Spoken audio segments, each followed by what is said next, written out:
이 시간 하나님 말씀 같이 보시겠습니다. 구약 성경 사무엘상 9장 25절에서 10장 7절까지의 말씀입니다. 9장 25절에서 10장 7절까지의 말씀, 앞에 준비된 표준 세번역으로 같이 한 목소리를 읽겠습니다. 10장 7절까지입니다. 그들은 산당에서 내려와 성읍으로 들어갔다. 침실이 지붕에 준비되어 있었으므로 사무엘과 사울은 거기에서 누워서 잤다.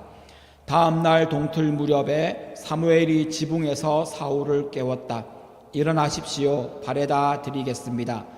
사울이 일어나니 사무엘은 사울과 함께 바깥으로 나갔다. 성읍 끝에 이르렀을 때에 사무엘이 사울에게 저 종을 앞서 먼저 보내십시오 하고 말하였다. 그 종이 한참 앞서서 가니 사무엘이 다시 사울에게 내가 하나님의 말씀을 드리겠으니 잠깐 서 계십시오 하고 말하였다. 사무엘이 기름병을 가져다가 사울의 머리에 붓고 그에게 입을 맞춘 다음에 이렇게 말하였다. 주께서 그대에게 기름을 부으시어 주의 소유하신 이 백성을 다스릴 영도자로 세우셨습니다. 오늘 나를 떠나서 가시다가 베냐민 지역 셀사에 이르시면 라헬의 무덤 근처에서 두 사람을 만나실 터인데 그들은 그대의 부친이 찾으러 다니던 암나귀들은 벌써 찾았고 부친께서는 암나귀들 걱정은 놓으셨지만 이제 오히려 아들과 종의 일이 걱정이 되어 찾고 계신다고 말할 것입니다. 또 거기에서 더 가다가 다볼의 상수리 나무에 이르면 거기에서 하나님을 뵈려고 올라가는 세 사람을 만날 것입니다. 한 사람은 염소 새끼 3마리를 데리고 가고 한 사람은 빵 3덩이를 가지고 가고 또 한 사람은 포도주 가죽 부대를 하나 메고 갈 것입니다. 그들이 그대에게 안부를 묻고 빵 2덩이를 줄 것이니 그것을 받으십시오. 그런 다음에 그대는 하나님의 산으로 가십시오. 그곳에서 블레셋 수비대가 있습니다. 그곳을 지나 성읍으로 들어갈 때에 검은고를 뜯고 소구를 치고 피리를 불고 수금을 뜯으면서 예배 처소에서 내려오는 예언자의 무리를 만날 것입니다. 그들은 모두 춤을 추고 소리를 지르면서 예언을 하고 있을 것입니다. 그러면 그대에게도 주의 영이 강하게 내려 그들과 함께 춤을 추고 소리를 지르면서 예언을 할 것이며 그대는 전혀 딴 사람으로 변할 것입니다. 이런 일들이 그대에게 나타나거든 하나님이 함께 계시는 증거이니 하나님이 인도하시는 대로 따라 하십시오. 아멘. 오늘 드림 찬양팀이 드린 찬양의 가사 중에 마지막 줄을 한번 보십시오. 마지막 2줄입니다. 여러분은 여호와 하나님이 기르시는 양이시고 목자 되시는 하나님은 여러분을 인도하시는 분이십니까? 여러분은 매일을 살아가며 그렇게 느끼고 그렇게 믿고 계십니까? 아, 나는 양이다. 내 하나님은 나를 인도하시는 목자다.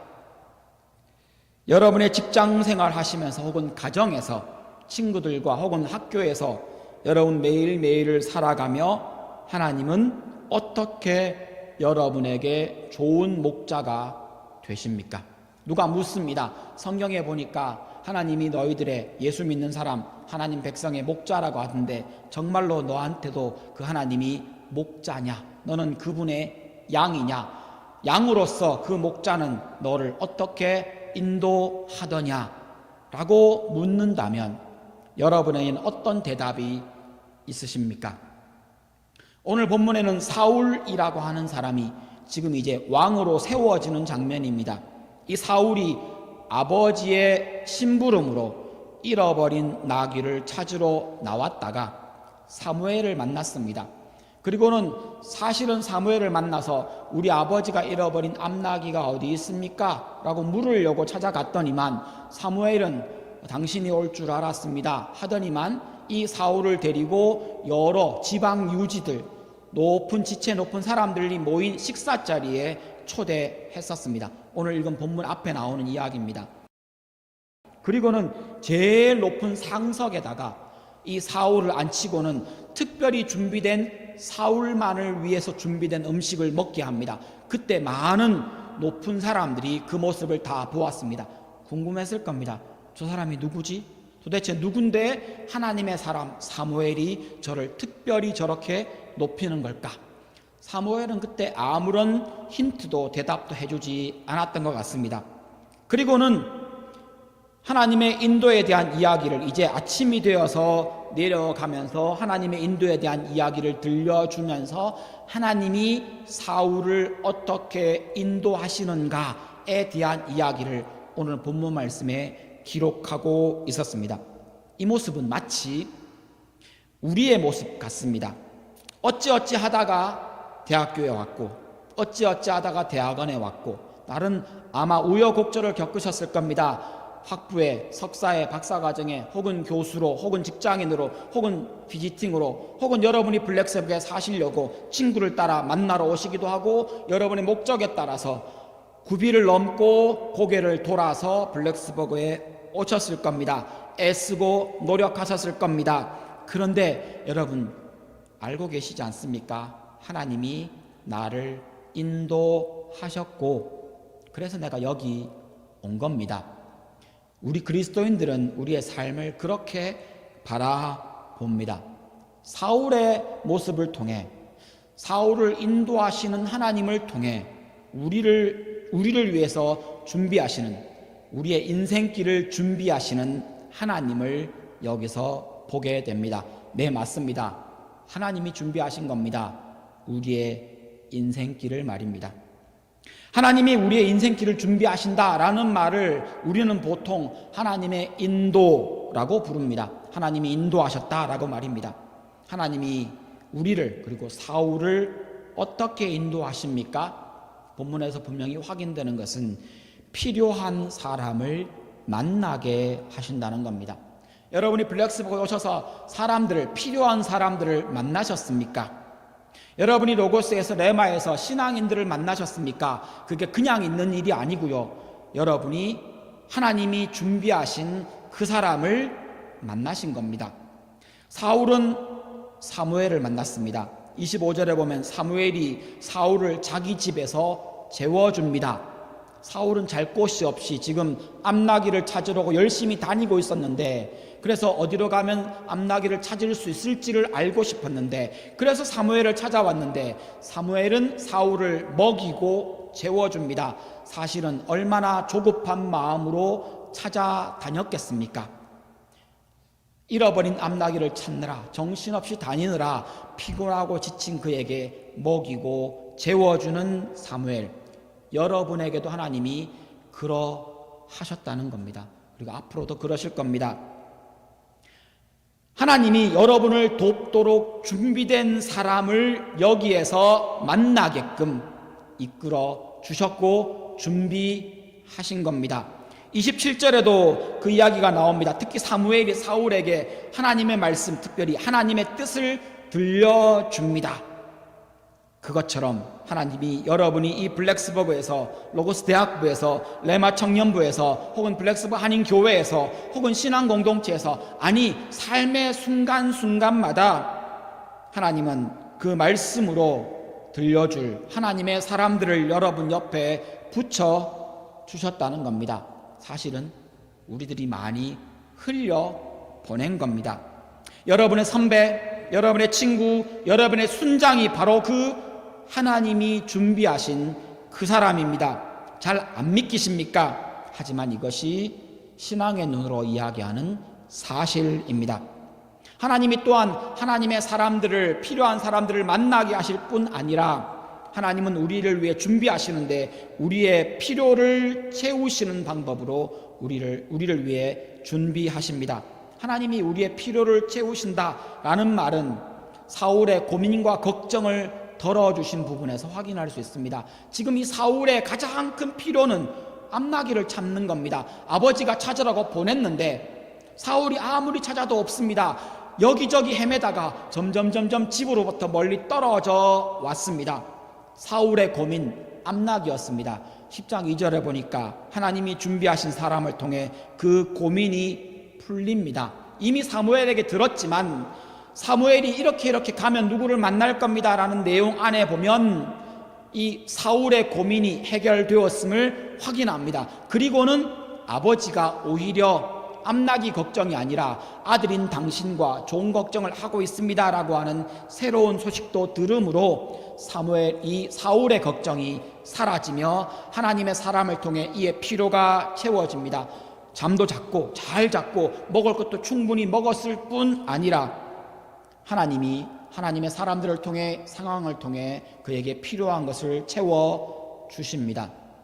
여러분들이 잊으셨겠지만 제가 이렇게 표현하는 이유는 제가 하나님이 저를 위해 준비해 주시고 저의 필요를 채워 주신 것들을 너무 빨리 너무 쉽게 잊어버리는 저 자신을 보고는 깜짝 놀랐습니다.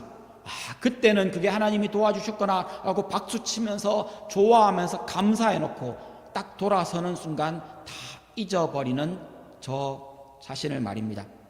못생겼어도 좀 모자라 보여도 하나님이 그 사람을 보내주신 게 맞습니다. 여러분 앞에 왔던 여러분의 필요를 채웠던 여러분이 잊어버린 또 잊어버릴 그 사람들이 우리가 보기에는 볼품없어 보이고 좀 모자라 보여도 사실은 그 사람을 통해 하나님이 여러분의 필요를 채우신 겁니다. 특별히 블랙스버그에 처음 오시고 정착해야 하고 준비해야 할 것이 많은 사람들, 여러분도 다 경험하셨잖아요. 그때 여러분을 누가 도와주었고 어떻게 그 필요를 채우셨습니까? 그때 하나님이 여러분을 도우신 겁니다. 여러분의 필요를 채우신 겁니다. 그처럼 나도 누군가의 필요를 채워줄 그 사람이 되어야 하지 않겠습니까? 지금 이 시기가 여기에 사는 우리들에게는 그런 역할을 하고 또 해야 할 시기입니다. 하나님은 하나님의 사람을 통해서 우리의 필요를 채우십니다. 하나님이 짠 하고 나타나서 하늘에서 만나가 막 떨어지고 메추라기가 막 그물에 걸려가지고 알아서 막 걸려주고 이러면 얼마나 좋겠습니까? 근데 하나님은 그런 방법도 사용하시지만 사실은 더 많은 순간, 더 자주, 아니 대부분을 하나님의 사람을 통해 볼품없어 보이고 좀 부족해 보이는 그 하나님의 사람을 통해 여러분 우리의 필요를 채우고 계십니다. 본 말씀 3절에도 어떤 사람을 만나게 될 거라고 이야기합니다. 사무엘을 만나기 위해서 비상금도 다 털어서 먹을 것을 구하기도 힘들었던 이 사울과 그 종에게 4절에 보면 그 사람들을 통해서 먹을 걸 주십니다. 이 사람들이 이 일행이 들고 있던 빵이 3덩인데 그 중에 2덩이를 준답니다. 얼마나 대단합니까? 하나님의 사람들을 통해 그 사람들을 통해 먹을 것도 주시고 하나님이 공급하십니다. 하나님이 그렇게 여러분의 필요도 채워 주셨고 앞으로도 채워 주실 겁니다. 빌립보서 4장 19절 말씀처럼 오늘 함께 예배드리는 여러분에게 필요한 것을 모두 채워 주시기를 주님의 이름으로 축원합니다. 빌립보서 4장에 사도 바울이 하고 있는 저 말씀, 저 문구를 그대로 한번 보십시오. 그분의 풍성함을 따라 여러분에게 필요한 것을 모두 채워 주실 것입니다. 하나님의 백성에게 하나님이 우리를 위해 준비하시는 것입니다. 우리의 모든 필요를 채우시는 하나님께서 또한 우리를 위해서 준비하신 것이 있습니다. 어디로 갈지, 무엇을 해야 할지 보여주신다는 겁니다.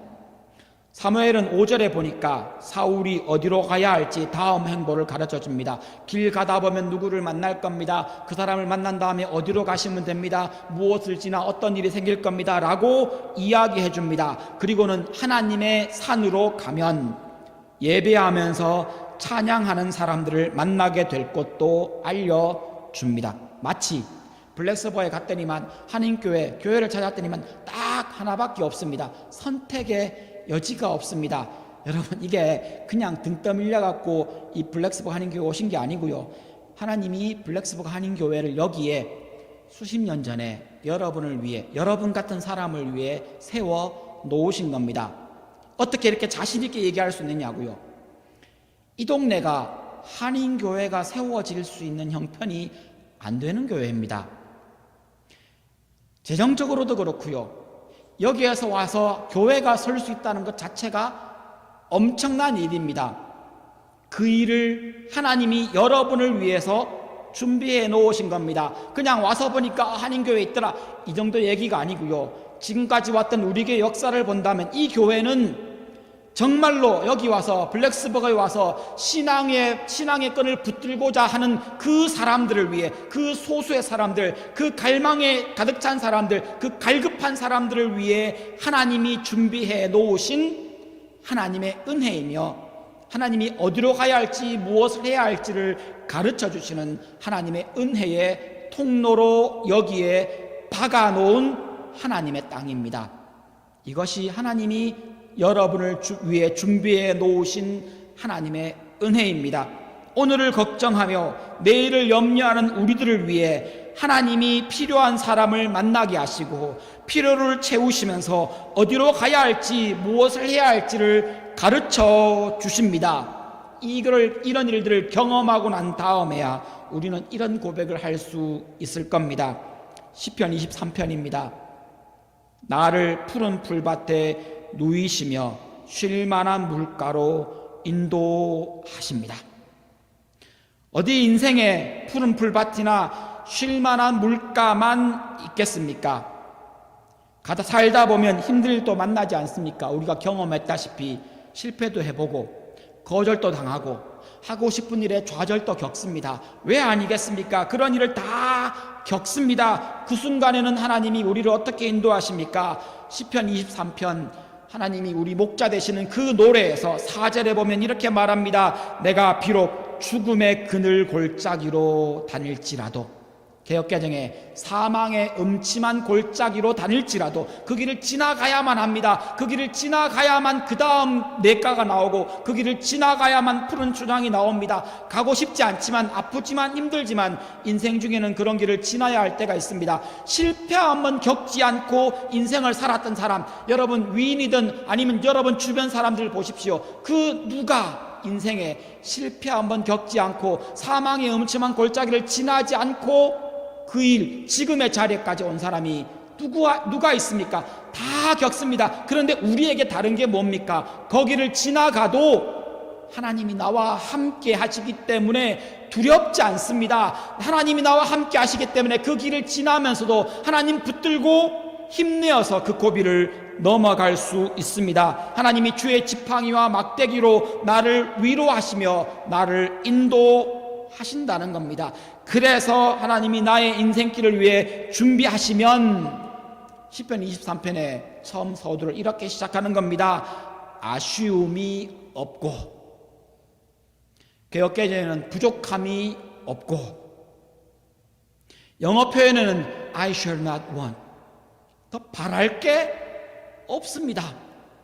모든 필요가 채워진 겁니다. 물론 시편 내용을 보면 사망의 엄침한 골짜기도 지났고요, 힘든 일도 만났고요, 원수도 만났습니다, 공격도 받았습니다. 그런데 이 시인이 가장 하고 싶은 이야기를 처음 시작하면서 하는 말입니다. 이제 더 바랄 게 없습니다. 다 채워졌습니다. 왜요? 하나님이 내 목자이시기 때문이라고 노래합니다. 시편 이 노래를 한 다윗이 엄청난 사람이고 믿음 좋은 사람이니까 정말 대단한 고백을 했고, 나는 아직 신앙이 그만큼 안 되니까 이만큼의 고백은 못할지도 모르지만, 그러나 분명한 건 하나님이 내 목자가 되시고 내가 그 인도를 받게 될 때 하나님은 내게 필요한 사람도 만나게 해주시고 내게 필요한 것도 그 사람을 통해 채워주시고, 상황마다 하나님이 인도해 주시며 그 무엇을 해야 할지 어떻게 해야 될지 답답하고 두려울 때 지혜 주시고 볼 수 있는 안목을 주시며 누군가의 입술을 통해 가르쳐 주시고, 그 망설이는 순간에 혼자가 아니라 주님이 함께 하시며 사망의 골짜기까지도 함께 지나가 주신다는 겁니다. 여러분 잘 아시는 예화 있지 않습니까? 어떤 사람이 꿈 중에 실제로 꿈을 꾸고 그 시를 적었습니다. 꿈 중에 예수님을 만났습니다. 그리고는 예수님을 만나서 너무 반가워서 막 안고 좋아하다가 갑자기 서운한 옛날 일이 생각난 겁니다. 그래서 예수님께 묻습니다. 예수님, 그때 왜 저를 혼자 내버려 두셨습니까? 자기가 돌아온 인생길이 마치 모래 위에 발자국처럼 쭉 찍혀 있는데 예수님하고 그걸 보면서 보십시오, 예수님, 저기 저 부분에서는 예수님이 함께 걸어주셔서 두 사람의 발자국이 있는데 이 구간 가장 힘들었고 가장 어려웠고 가장 외로웠던 그 순간에는 발자국이 한 사람 것밖에 없습니다. 주님, 그때는 어디 가셨습니까? 어떻게 그러실 수 있습니까? 그 눈물 나고 힘들고 어려울 때 왜 나를 버려두고 가버리셨습니까? 라고 불평하자 예수님이 그에게 대답합니다. 저 발자국 내 거야. 내가 너를 업고 그 힘든 순간을 걸어갔던 거야. 우리는 그때 예수님의 등에 업혀 힘들다고 투정하고 있었고 예수님의 등에 업혀 혼자 울고 있었고 그러면서 내가 혼자야, 난 버림받았어 라고 생각하고 있었던 겁니다. 그때 예수님은 우리를 버리신 게 아니라 우리를 등에 업고 나를 보호하시며 사망의 엄침한 골짜기를 지날 때에도 주께서 우리 손을 꼭 붙잡고 우리를 업고 우리를 안고 그 길을 지나가셨지만 고통은 여전히 나는 그 고통을 겪어 왔었다는 겁니다. 여러분, 힘든 순간 과거에 있으셨지 않습니까? 그때 하나님이 여러분을 떠난 것이 아니라 그때 더욱 여러분을 보호해 주셨고 지키셨던 겁니다. 그래서 지금 우리가 여기에 와 있는 겁니다. 하나님이 그렇게 우리에게 위해서 준비하시고 우리를 인도하십니다. 그리고는 그곳으로 끝나는 것이 아니라 인도의 목적지가 있습니다. 인도하시는 방향이 있습니다. 우리의 여정은 하나님의 길, 우리의 여정은 하나님의 길로 가게 되어 있습니다. 하나님이 인도하십니다. 어디로요? 하나님의 길로요. 내 인생이 거기 하나님의 길과 맞닿아 있다는 겁니다. 우리가 원하고 갈망하는 대로 다 이루어지는 것이 아니라 우리가 어디로 가야 할지 하나님이 이끄십니다. 그리고 그 방향을 성경은, 특별히 사울의 경험과 성경을 통해 확인할 수 있는 것은 우리를 향한 뜻을 하나님이 이미 가지고 계신다는 겁니다. 하나님이 나를 위한 계획을 가지고 계신다는 겁니다. 하나님이 나를 위해 특별한 방향과 특별한 계획과 특별한 일들을 나만을 위해 준비하신 것이 있다는 겁니다. 사무엘이 사울에게 하나님이 준비하시고 인도하신다는 말을 하면서 제일 먼저 했던 말입니다. 1절입니다.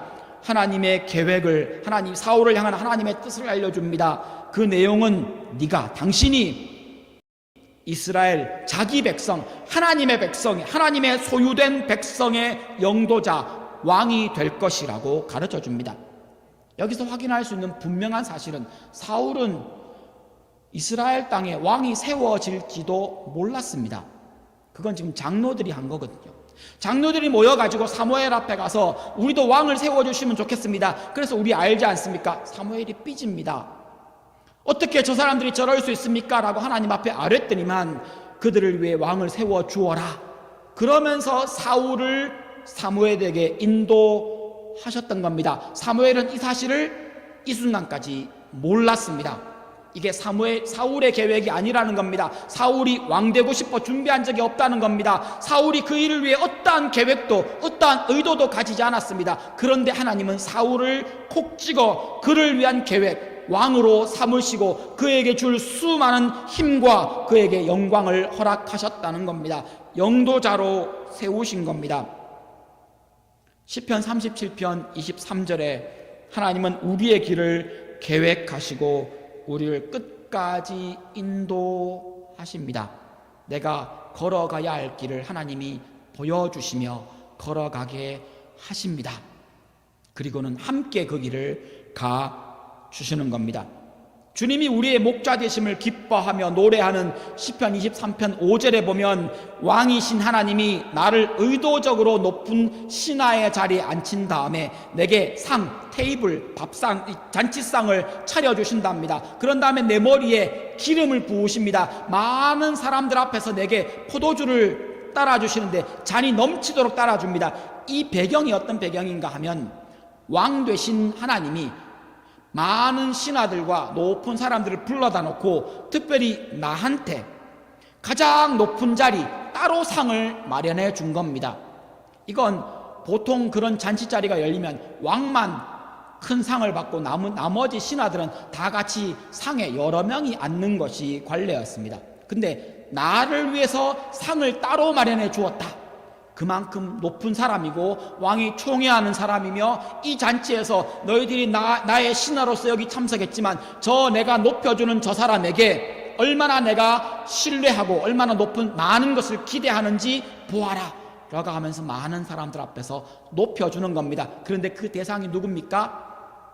하나님의 일을 한다고 말하는 왕의 신하라고 말하면서 혹은 힘이 있다고 말하지만 나에게는 원수인 사람들, 그런 사람들이 보는 앞에서 나에게 테이블 상을 베풀어 주시고 그리고는 내 머리에 기름을 부어 주시며 내게 포도주로 가득 채워 주십니다. 하나님이 나를 얼마나 높이시는지 이 장면 그대로가 사울에게 적용되었고 이 장면 그대로가 하나님이 우리에게 베푸시는 계획의 내용입니다. 어떻게 그런 일이 이루어졌느냐고요? 여러분, 우리가 전혀 그 일이 엄청난 일임에도 불구하고 세상에 그런 일이 일어날 수 없는 일임에도 불구하고 그 은혜 안에 들어왔음에도 불구하고 우리가 아무것도 아닌 것처럼 잊고 살고 잊어버리고 또 그것을 가볍게 여기는 한 가지 사건, 내가 구원받은 하나님의 백성 되었다는 것. 이게 매일 생각이 안 나잖아요.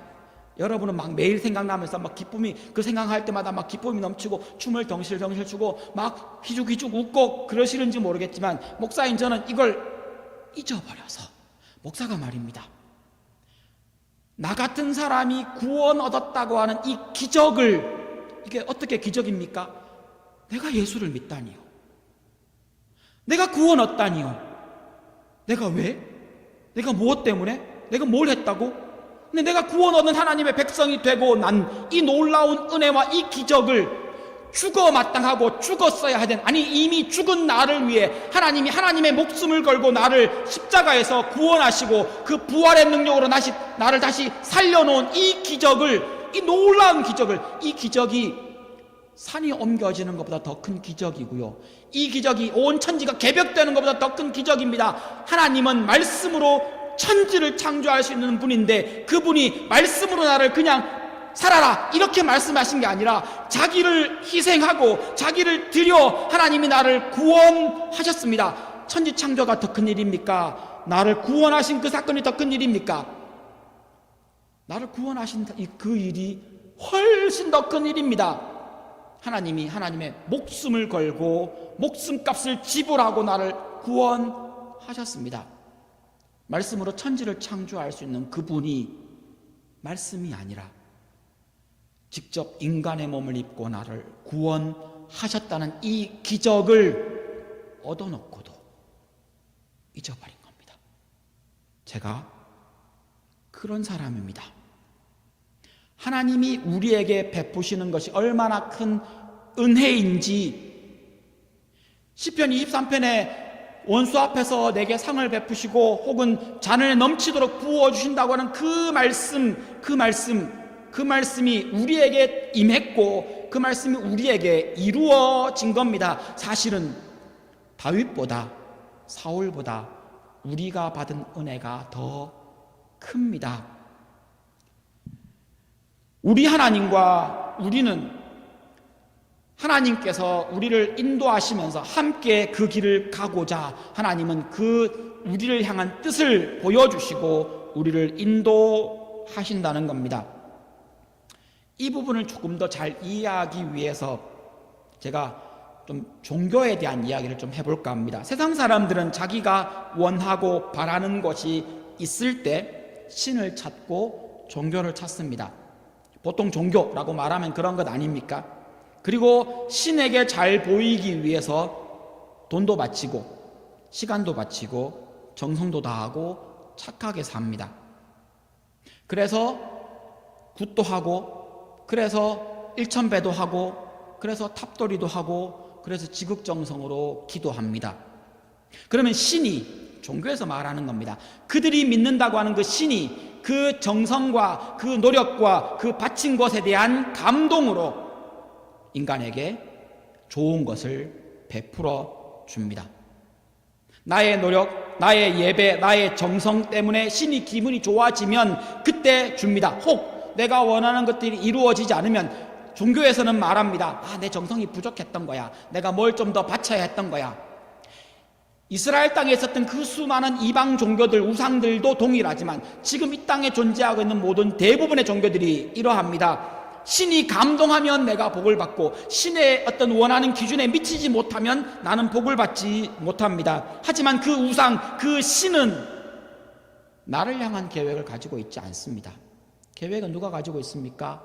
종교에서 만나는 그 우상들과 신들은 신을 만나러 가는 사람이 계획을 가지고 있습니다. 내가 이렇게 살 거야, 저렇게 살 거야, 이렇게 살고 싶어, 저렇게 살고 싶어. 그래서 내가 가진 그 계획대로 신이 움직여줘야 합니다. 신에게 그래서 어떻게든 신을 막 움직이려고 애쓰고, 그 신앙이 그 왜곡된 잘못된 이방신들, 우상들에게 하는 그 신앙이 교회 안으로 들어와서 흔하게 하는 행동이 자판기 하나님이라는 말을 들어보셨지 않습니까? 내가 동전 500원을 넣었기 때문에 500억에 상응하는 어떤 제품이 나오기를 기대하는 것, 요게 그래서 왜곡된 신앙이라고 부르는 겁니다.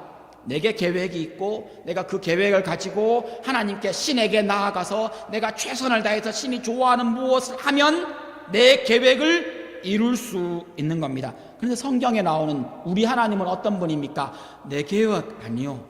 물론 우리 계획을 가지고 하나님께 나갑니다. 나 잘 되고 싶고, 나 성공하고 싶고, 나 이것 이루고 싶은 계획들을 가지고 나아갑니다. 그런데 하나님은 그것도 이루어 주시지만 궁극적으로 하나님은 하나님의 계획을 가지고 우리에게 먼저 다가오신 분이라는 겁니다. 여호와 우리 하나님은 나를 향한 계획을 이미 가지고 계셨고 준비하셨고 나를 찾아오셨습니다. 로마서 5장 8절에 심지어 내가 하나님을 모르고 있을 때, 죄인이었을 때, 그 자리에 있어서 하나님에 대한 생각을 전혀 하지 않고 살아가고 있을 그때 하나님은 나를 위한 모든 것을 이루어 주시고 찾아오시고 들려주시고 믿게 하시고 사람 만나게 하시며 우리 필요를 채워서 하나님 앞으로 인도하시며 힘들고 어려운 고비마다 함께 하시며 우리를 인도하셔서 여기까지 온 겁니다. 계획 하나님 거였습니다. 하나님이 우리를 향한 계획을 품고 하나님이 시작하셨고 하나님이 다가오셨고 하나님이 이루시고 하나님이 그 일을 마무리 지으십니다. 이게 성경에 나오는 여호와 하나님과 이방 종교와의 차이입니다. 사울에게 계획을 가지고 사울을 인도하신 그 하나님이 하나님 나라 완성을 위해 더 큰 계획을 가지고 우리를 찾아오셨던 겁니다. 우리를 인도하고 계십니다. 그리고 그 하나님은 우리가 잘 아는 이야기입니다. 결코 실패하지 않으십니다. 이게 우리가 가진 하나님에 대한 믿음입니다. 시편 23편 3절에 하나님은 그 일을 위해 나를 자녀 삼으시고 하나님 자신의 이름과 명예를 걸고 우리를 인도하신답니다. 시편 23편에 나오는 저 이야기를 당신 하나님의 이름을 위하여, 하나님의 이름을 걸고, 만약에 저거 실패하면요 하나님 무능한 사람, 무능한 신 되는 겁니다. 하나님이 우리 인도하고 우리 구원하는 것을 실패하면요 하나님 아닌 겁니다. 그러기에 하나님이 대놓고 콕 찍어 말합니다. 내 이름을 걸고 너희를 반드시 내가 계획한 그대로 너희를 구원할 것이며 인도할 것이며 너희들을 푸른 초년과 쉴 만한 물가로 데려갈 것이다. 내가 그 일을 위해 지불해야 되는 대가가 있다면 내 목숨도 지불하겠다. 이게 하나님이 우리를 절대로 실패하지 않으시며 인도하시는 하나님의 계획이며 하나님의 사랑입니다. 그러므로 여러분, 함께 하시는 하나님의 인도를 따라 가십시오. 이게 우리가 해야 되는 우리의 삶의 방향입니다. 하나님이 하신 이야기를 지금까지 쭉 했습니다. 그럼 우리는요 나와 함께 하시는 그 하나님의 인도를 따라가야 하지 않겠습니까? 사무엘이 사울에게 마지막으로 이렇게 당부합니다. 7절 말씀입니다. 이런 일들이 그대에게 나타나거든 하나님이 함께 계시는 증거이니 여기서 사무엘이 사울에게 이야기하는 가장 중요한 이야기는 이 모든 일이 막 이루어졌다, 기적같이 막 이루어졌다, 미래에 일어난 일들에 대해서 다 얘기해 줬더니만 다 이루어졌다, 우와 대단하다, 놀라는 것 있을 수 있겠지요. 하나님의 기적 대단합니다, 맞습니다. 근데 더 중요한 것은 이것이 의미하는 바가 그 하나님이 나와 함께 하고 계신다는 겁니다. 여러분이 하나님의 사람을 만나셨습니까? 하나님이 여러분과 함께 하신다는 증거라는 이야기입니다. 여러분의 필요가 하나님의 인도를 통해서 채워졌습니까? 하나님이 여러분과 함께 하신다는 증거라는 이야기입니다. 어디로 가야 할지 무엇을 해야 할지 잘 모를 때 예배드리며 성경 말씀을 읽으며 기도하며 혹은 여러분의 신앙의 동료들을 통해 그 입술을 통해 그런 말을 듣고 여러분의 삶의 방향을 잡을 수 있었습니까? 하나님이 여러분과 함께 하신다는 증거입니다. 그러므로 하나님의 인도하시는 대로 따라가십시오. 나를 향하신 하나님의 계획을 확인하시고, 하나님이 나를 위해 직장을 준비하시고, 하나님이 나를 위해 사람을 준비하시고, 피할 길을 열어주시고, 힘들고 어려울 때 나를 업어주시고, 나를 인도하셔서 좋은 사람 만나게 하시고, 좋은 직장 만나게 하시고, 좋은 학교 가게 하시고, 살기 좋은 곳 블랙스버그에 오게 하신 그것을 확인하셨다면 이제는 우리와 함께 하시는 그 하나님의 인도를 기꺼이 누리시며 따라가십시오. 보여주시는 대로 순종하겠다. 내가 못 봐서 그렇지 보기만 하면 내가 가겠다. 내가 잘 못 들어서 그렇지 듣기만 하면 내가 그대로 순종하겠다라는 마음으로 하나님의 뜻을 구하셔야 한다는 겁니다. 그때 잘 안 보일 때, 잘 안 들릴 때, 잘 모를 때, 그때가 기도해야 할 때이며, 사실은 평소에 여러분들이 하나님 말씀을 묵상하고 하나님 말씀에 집중하고 그 말씀을 곱씹으며 살아오셨다면 훨씬 더 그 뜻이 명확하게 잘 보이실 겁니다. 그 어느 때이든 기도하며 하나님의 뜻을 찾으십시오. 하나님 안 보입니다. 하나님 안 들립니다. 어디로 가야 합니까? 무엇을 해야 합니까? 라고 하나님 앞에 묻고 그 인도를 구하십시오. 우리와 함께 하시는 하나님이 우리를 인도하실 때 어떤 일이 벌어지는지 히브리서 마지막 장 13장 21절에 이렇게 말합니다. 이건 거의 축복입니다. 이렇게 두 가지 축복이 등장합니다. 여러분에게 온갖 좋은 것을 마련해 주셔서 하나님의 뜻을 우리를 통해 이루어 가시기를. 이게 엄청난 축복입니다. 또 한 가지 축복이 나옵니다. 하나님이 예수 그리스도를 통해서 계획하신 일을 이루셨을 때 기뻐하셨던 것처럼 하나님이 나를 통해 우리를 통해 하나님의 계획을 이루시고 기뻐하시기를. 하나님이 인도하시는 궁극적인 마지막 종착역, 아니 하나님이 인도하시는 길에 이것이 가득 차 있습니다. 이 말을 좀 더 쉽게 풀면 하나님이 나와 함께 하셔서 나를 통해 일하시기를. 이게 진짜 큰 축복입니다. 하나님이 나를 인도하셔서 하나님의 일에 나를 사용하시기를. 옆에 계신 분들은 친한 분들이니까 이런 축복에도 좋을 것 같습니다. 옆에 계신 분들 한번 쳐다보시면서 이렇게 축복하십니다. 하나님이 당신과 함께 하시며 당신을 통해 일하시기를 바랍니다. 한 번 더 얘기하십니다. 하나님이 당신을 인도하시며 하나님의 일에 당신을 사용하시기를 원합니다. 여러분, 이것이 그리스도인 하나님의 백성, 하나님의 인도를 받는 사람들이 누리는 가장 큰 축복입니다. 하나님의 일에 내가 쓰임받는다. 그럴 만한 능력도 가치도 없는 내가 감히 하나님이 나를 통해서 일하신다. 이 일이 언제 가장 극명하게 드러납니까?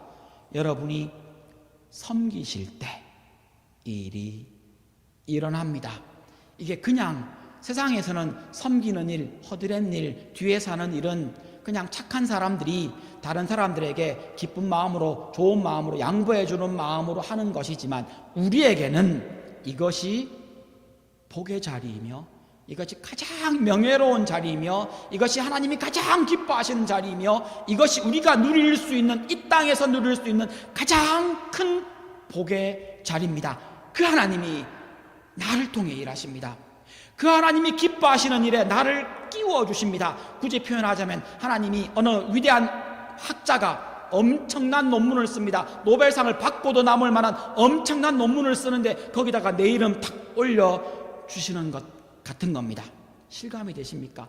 내가 별거 하는 거 없는데 가서 그냥 종이 몇 장 들어다가 옮겨줬는데 그랬더니만 그 엄청난 논문에 내 이름을 저자로, 공동 참여자로 이름을 한 글자 올려주는 순간 그 명예, 그 기쁨, 그 대단함, 하나님의 일에 내가 한 발 들여놓을 수 있고 나를 통해 하나님이 일하시는 것은 그보다 100만 배는 훨씬 더 크고 놀라운 영광스럽고 아름다운 복의 자리가 됩니다.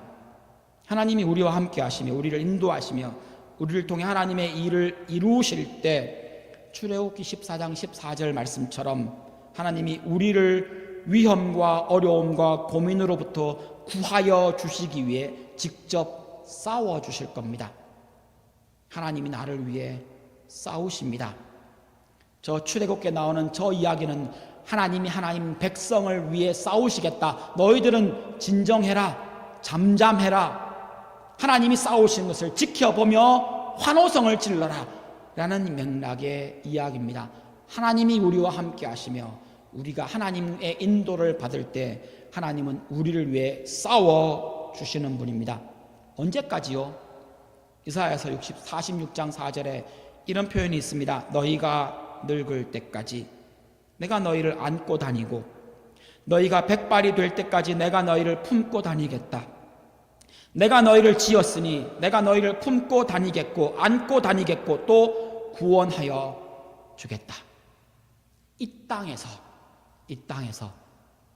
우리의 몸이, 우리의 체력이, 우리의 기력이, 우리의 능력이, 우리의 지력이 쇠하여질 때까지. 그리고는 이것뿐이겠습니까?